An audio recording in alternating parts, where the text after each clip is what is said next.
হিসাবের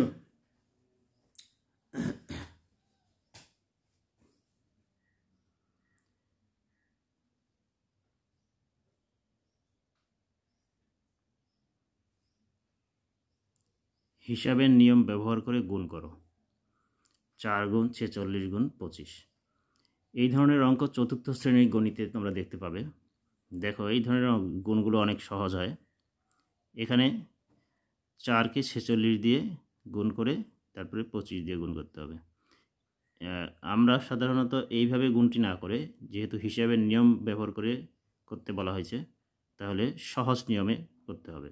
অর্থাৎ এই হিসাবের নিয়মের গুণটি হচ্ছে একটি সহজ গুণ। তাহলে আমরা এইভাবে লিখতে পারি এই গুণটিকে 4 গুণ 25 গুণ 46। এখন 4 দিয়ে 25কে গুণ করলে হচ্ছে 4 25 100 গুণ 46। এখন 46 দিয়ে গুণ করলে 46 1 কে 46, ডান দিকে 2টা শূন্য।